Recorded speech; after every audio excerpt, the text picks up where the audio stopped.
प्राय सबू नेता देखिए नवीन पट्टनायक तिरस्कार कर सी कि गाड़ी करते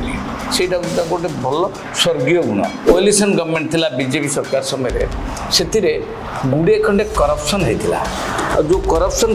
विशेषकर बीजेपी नेता माने ही संपुक्त थे समस्त जगह बाड़ी थी तेलिया मुंडर तेल होता भुवनेश्वर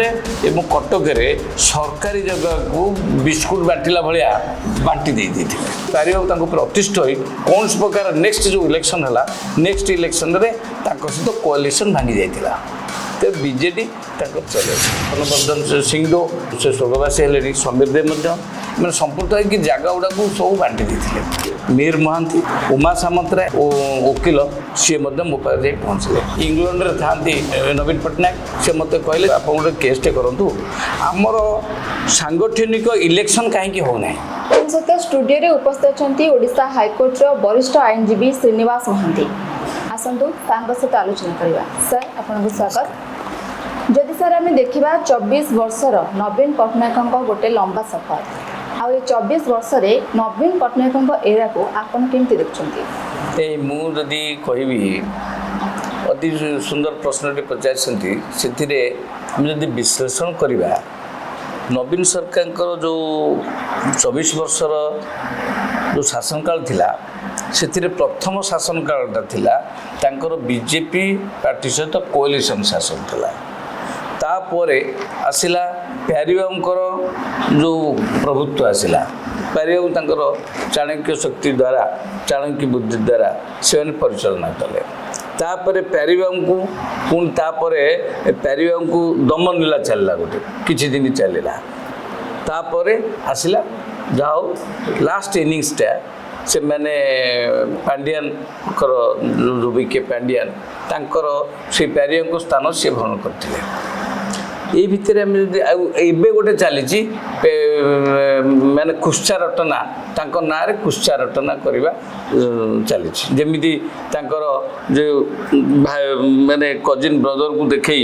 गोटे जमी समालोचना कर शाढ़ी कि कुश्चित समालोचना कर सबुठू जदि आम देखा नवीन बाबूर जो व्यक्तित्व से व्यक्तित्व गोटे ताकर अति सुंदर व्यक्तित्व जे कि समस्त गाड़ी शुणती कि क्या गाड़ी दिखती ना सब गोटे यूनिक क्वालिटी प्राय सबू नेता देखिए नवीन पट्टनायक तिरस्कार कर सी कि गाड़ी करते से गोटे भल स्वर्गीय गुण सेकेंडली आपन देखिए जदि प्रथम जो कोलिशन गवर्नमेंट थिला बीजेपी सरकार समय से गुड़े खंडे करप्शन होता जो करप्शन विशेषकर बीजेपी नेता माने ही संपुक्त थे से मोर निज अनुभूति में मुझे 2011 मसीह गोटे जो इच्छाधीन कोटा थिला सरकार इच्छाधीन कोटा से इच्छाधीन कोटा पर गोटे केस करी से केस रे मुझे वकिल थी से गोटे पीआई लेता से जस्टिस चीफ जस्टिस थे गोपाल गौड़ थे से समय होता जे जजेस मानक एवं आईएएस ऑफिसर विभिन्न पदाधिकारी को मन आंकर नेता माने मन इच्छा जमीती शाग माने बिस्कुट बांटिला भाया भुवनेश्वर एवं कटक सरकारी जगह को बांटी दे सेटा को मैं देखिलु जन जनकर समस्त जगह बाड़ी थी तेलिया मुंडर तेल होता सेटा को मु अनुधान करी सेटा को 11 मसीह केस फाइल करथिली से 11 मसीह फाइल कला पर धरागला धरा पड़ा केमिति इच्छाधीन कोटा को यही मैंने अब्यूज करथिले जोटा आज आप जो डेप्यूटी सीएम देखुंती जे कनवर्धन सिंह सी आमर समीर देव से तत्कालीन माने स्वर्गीय से स्वर्गवासी हेले समीर देव मैंने संपूर्ण होगी जगह गुड़ा सब बांटी देते आम केस कला से दिन परठू 2011 मसीह इच्छाधीन कोटाटा उच्छेद हो जाए ये जो मनमुखी करूँ ना तेणु करप्शन मूलदुआ से स्थापन करते सेकेंडली पारिबाबू प्रतिष्ठ हो कौन प्रकार नेक्स्ट जो इलेक्शन है नेक्स्ट इलेक्शन सहित कोलिशन भांगी जाता तो बीजेडी चले सीटे पारिबाबूर डायरेक्ट इंटरफेरेंस आसी इंटरफेरेंस थिला बुद्धि चली सी आसीस्ट कले ସେଠି କ'ଣ ନବୀନ ବାବୁଙ୍କର ବ୍ୟକ୍ତିତ୍ୱ ହେଉଛି ସେ ସାଇଲେଣ୍ଟ ଅବଜର୍ଭ କରନ୍ତି, କାହା କଥାଟା ଶୁଣିବେ କାହା କଥା ନ ଶୁଣିବେ ସେଇଟା ସେ ନିଜେ ଚିନ୍ତା। ତେଣୁ ତାଙ୍କୁ ଜଣେ ହଠାତ୍ ରିଡ୍ କରିପାରିବନି ସେ କ'ଣ, ମାନେ ମୋର ଯାହାର ଅଭିଜ୍ଞତା ମୁଁ ଦେଖୁଛି ତାଙ୍କର କାର୍ଯ୍ୟକଳାପରେ କେହି ଜାଣିପାରିବେନି ସେ କ'ଣ କରିବେ। ସେ ପ୍ୟାରୀବାବୁଙ୍କ ଯେତେବେଳେ ପ୍ୟାରୀବାବୁଙ୍କର ଯେଉଁ ଘଟଣା ହେଲା ମୁଁ ସେଇଟା ନିଜେ ବି ସେଥିରେ ମଧ୍ୟ ମୁଁ ଅନ୍ତର୍ଭୁକ୍ତ ଅଛି। ପ୍ୟାରୀବାବୁଙ୍କ ଶାସନ ଚାଲିଥିଲା, ହଠାତ୍ ମୁଁ ଅଫିସରେ ବସିଛି, ମୋ ଅଫିସ ପାଖକୁ ଭୁବନେଶ୍ୱରର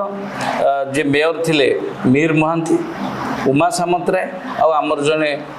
ଓକିଲ ସିଏ ମଧ୍ୟ ମୋ ପାଖରେ ଯାଇ ପହଞ୍ଚିଲେ। କ'ଣ ହେବ ସେତେବେଳେ ଇଂଲଣ୍ଡରେ ଥାନ୍ତି ନବୀନ ପଟ୍ଟନାୟକ, ସେ ମୋତେ କହିଲେ ଯେ ଗୋଟେ କେସ୍ ଆମେ PILଟେ ଆପଣ ଗୋଟେ କେସ୍ଟେ କରନ୍ତୁ, ଆମର ସାଂଗଠନିକ ଇଲେକ୍ସନ୍ କାହିଁକି ହେଉନାହିଁ। ସେ ନହେଲା ଫଳରେ ସେ ବିଜୁ ପଟ୍ଟନାୟକ ଥିଲେ ଚିଫ୍ ସେକ୍ରେଟାରୀ, ଆଉ ସବୁ ନେତାମାନଙ୍କୁ ଅଣଦେଖା କରାଯାଉଛି, ଆଉ ଇଲେକ୍ସନ୍ ହେଉନାହିଁ। ସେମାନେ ଅଫିସରଙ୍କ କଥାରେ ବର୍ତ୍ତମାନ ଅଫିସରଙ୍କ କଥାରେ ଶାସନ ଚାଲିଛି। ସେଇଟା ପ୍ୟାରୀବାବୁ ତାଙ୍କୁ କହିକି ପଠାଇଥିଲେ। ଏ ପ୍ୟାରୀବାବୁଙ୍କ ସହିତ କଥାବାର୍ତ୍ତା ହେଲି, ସିଏ କହିଲେ ଏଇଟା ଗୋଟେ ଶ୍ରୀନିବାସ ତୁ କରିଦେ। ତ ସେଇଥିରେ ମୁଁ ସେ କେସ୍ଟି କୌଣସି ପ୍ରକାର କୌଶଳ ଗୋଟେ ମୁଁ କହିଲି ତ ଏଇଟା ହେବନି କେସ୍ଟା ସାର୍ କେମିତି କରି, ନା କିଛି ନାହିଁ ଖାଲି କେସ୍ଟା କରିଦେ, ସେଇଟାକୁ ପେପର ଫ୍ଲାସ୍ ହେଇଯିବ, ସେଇଟା ନବୀନ ଦେଖିଲେ ସେ ସଂଯତ ହେଇଯିବେ, ଯାହାଫଳରେ ଗୋଟେ ଆମର ସାଂଗଠନିକ ଇଲେକ୍ସନଟା ହେବ। ଏଇଆ ଭାବିକି ସେ ଯାଉ ମୁଁ ଗୋଟେ ମୋତେ ଷ୍ଟ୍ରେଚ୍ କରିକି ବିଭିନ୍ନ ଲ ଫ ଦେଖେଇକି ଗୋଟେ PIL କେସ୍ଟେ କରିଥିଲି। କଲା ପରେ ସେଇ କେସ୍ର ଯେଉଁଦିନ ତାଙ୍କର ଡିକପ୍ର ମିଟିଂ କୁହାଯାଉଥିଲା ସେଇଦିନ ସନ୍ଧ୍ୟାବେଳେ ମୋ ପାଖକୁ ଉମା ସାମନ୍ତରାୟ ଆଉ ମିହିର ମହାନ୍ତି ଇଏ ଯାଇକି ପହଞ୍ଚିଥିଲେ। ପହଞ୍ଚି ସେ କପି ଗୋଟେ ଆଣିଲେ, ଆଣିକି ଯେତେବେଳେ ସେମାନେ ଆସିଲେ ସେଇ ରିଟ୍ ପିଟିସନର କପିଟି ଧରିକି ଆସିଥିଲେ। ମୁଁ ତାପରେ ମୋର ଗୋଟେ ମିଟିଂ ଥିଲା, ମୋର ଗୋଟେ କର୍ପୋରେଟ୍ ସେକ୍ଟର ମିଟିଂ ଥିଲା, ମୁଁ ଆସିକି ସ୍ୱସ୍ତି ହୋଟେଲକୁ ମୁଁ ପ୍ରାୟ ଯାଏ, ଦେଖିଲା ବେଳକୁ ବହୁତ ଲୋକ ଛିଡ଼ା, ମୁଁ ଜାଣିନଥିଲି ଯେ ଏଇ ମିଟିଂକି ସେ ଆସିଛନ୍ତି। ସେଠି ମୁଁ ଦେଖି ମୁଁ ପଳେଇଲି ସୂର୍ଯ୍ୟାଂଶ ହୋଟେଲକୁ ସେଠି ଡିନର୍ କରିବାକୁ, ତାଙ୍କର ସେ ମିଟିଂ ଚାଲିଥିଲା। ସକାଳୁ ମୁଁ ଘରେ ଦେଖିଲା ବେଳକୁ ତାଙ୍କ ଟିଭିରେ ଦେଖିଲା ବେଳକୁ ଟିଭି ସ୍କ୍ରିନ୍ ଡିକପ୍, ଆକ୍ଚୁଆଲି ସେଇଟା କେବେ ଡିକପ୍ର ଭୂମିକା ନଥିଲା, କିନ୍ତୁ ନବୀନ ପଟ୍ଟନାୟକକୁ ଏଠୁ ସେ ଲଣ୍ଡନ ଥାଇକି ତାଙ୍କ ଚିଫ୍ ସେକ୍ରେଟାରୀ ହେଉ କେହି ନେତା ବି ହେଉ ମିଛ ତଥ୍ୟ ଦେଇ ତାଙ୍କୁ ଗୋଟେ ବୟସ ଯିଏକି ବିଜେଡ଼ିଟାକୁ ନିର୍ମାଣ କରିଥିଲେ ତାଙ୍କୁ ଲାଷ୍ଟ ଜୀବନରେ ଗୋଟେ ସମାଲୋଚନାର ଶିକାର ସେ ହେଇଥିଲେ ପ୍ୟାରୀବାବୁ। ସେଇଟା ମୋର ନିଜର ଅନୁଭୂତି, ମୁଁ ନିଜେ ଜାଣିଛି, ପ୍ରତ୍ୟକ୍ଷଦର୍ଶୀ। ସବୁଠୁ ଦୁଃଖର କଥା ଯେଉଁ ନେତାମାନଙ୍କୁ ସେ ହାତରେ ଗଢ଼ିଥିଲେ ସେଇ ନେତାମାନେ ପଦେ ଅଧେ କହିଲେନି। ସେଇ ଯେଉଁ ଉମା ସାମନ୍ତରାୟ ବି ହେଉ କି ମିହିର ମହାନ୍ତି ହେଉ, ମାନେ ପଦେ ଦିନେ କହିନାହାନ୍ତି ଯେ ସେଇ ଯେଉଁ ମିଟିଂଟା ଡିକପ୍ ପାଇଁ ନଥିଲା, ଏଇଟା ଆମର ସାଂଗଠନିକ କେମିତି ସୁଦୃଢ଼ ହେବ ସେଇଥିରେ ଏଇଟା ମାନେ ବ୍ୟୁରୋକ୍ରାଟଙ୍କ ବିରୁଦ୍ଧରେ ଥିଲା, କେହି କହିଲେ ନାହିଁ। ଆଜି ପର୍ଯ୍ୟନ୍ତ ସେଇଟା ମୋତେ ସ୍ତବ୍ଧ କରୁଛି। ନେତାମାନେ କେତେ ସୁବିଧାବାଦୀ,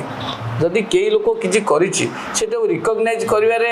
ଅସୁବିଧା କ'ଣ ଅଛି। ତେଣୁ ନବୀନ ପଟ୍ଟନାୟକଙ୍କ ପାଖରେ ଯେହେତୁ ସତ୍ୟ କଥା ପହଞ୍ଚିଲା ନାହିଁ, ସେତେବେଳେ ପାଣ୍ଡିଆନଙ୍କର ଏତେଟା ନଥିଲା,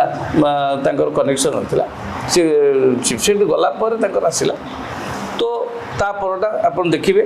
ତାପରେ ପାଣ୍ଡିଆନ ଯେତେବେଳେ ଆସିଲେ ପ୍ରଥମେ ସେ ଅବଜର୍ଭ କଲେ ତାଙ୍କର ଯେଉଁ ଶେଷ ଇନିଂସଟା ଥିଲା ଏଇ ଯେଉଁ ଇଲେକ୍ସନ୍ ପୂର୍ବରୁ